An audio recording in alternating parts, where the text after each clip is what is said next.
ఢిల్లీలో ఆమరణ దీక్షకు కూర్చోండి, మేమంతా మద్దతుగా కూర్చుంటాం.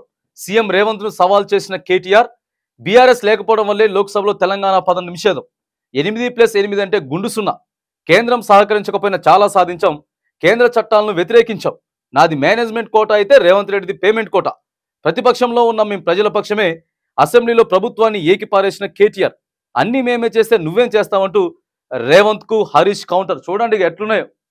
బీభత్సమైనటువంటి ఇక్కడ తెలంగాణలో 8+8 అంటే 16 కాదట, గుండు సున్నా.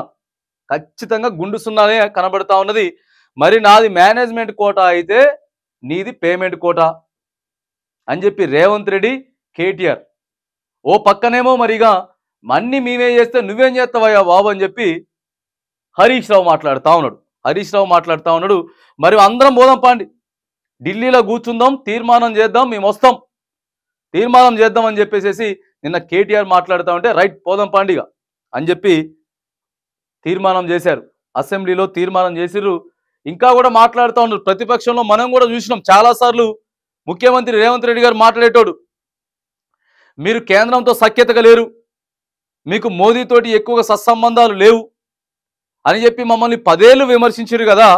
మేము అప్పటికి చెప్తూనే ఉన్నాం, పొయ్యి వచ్చేదానికి విమాన ఖర్చులు, ఛార్జీలు, కిరాయిలు వేస్ట్ తప్ప ఒరిగేది ఏం లేదని చెప్పినా కూడా మరి ముఖ్యమంత్రి రేవంత్ రెడ్డి గారు వచ్చిన తర్వాత లేదు మేము కేంద్రంతో మంచిగా పోతాం, కేంద్రంతో మంచిగా పోతాం, మంచిగా ఉంటామని చెప్పి ఇక ఈడికి మోదీ గారు వచ్చిన తర్వాత పెద్దన్న, ఆయన బడాబాయ్, నేను చోటేబాయ్, ఇవన్నీ పలికినటువంటి రేవంత్ రెడ్డి గారికి ఇవాళ ఏమైపోయిందండి?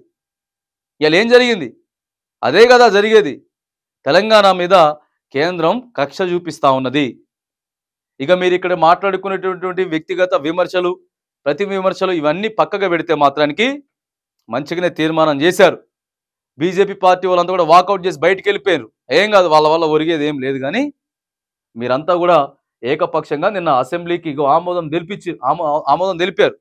ఆమోదం తెలిపి స్పీకర్ మరి కేంద్రానికి పంపిస్తా ఉన్నాడు. అదే చెప్తా ఉన్నాం, కొట్లాడాలా, మన వాటా మనం తెచ్చుకోవాలి, బతిన్లాడితే ఇచ్చే పరిస్థితులు లేవు. ఖచ్చితంగా కూడా మన వాటా మనకి ఏదైతే ఉందో డిమాండ్ చేసి తీసుకొచ్చేటట్టుగా ఇలా అసెంబ్లీ తీర్మానం పెట్టిండు.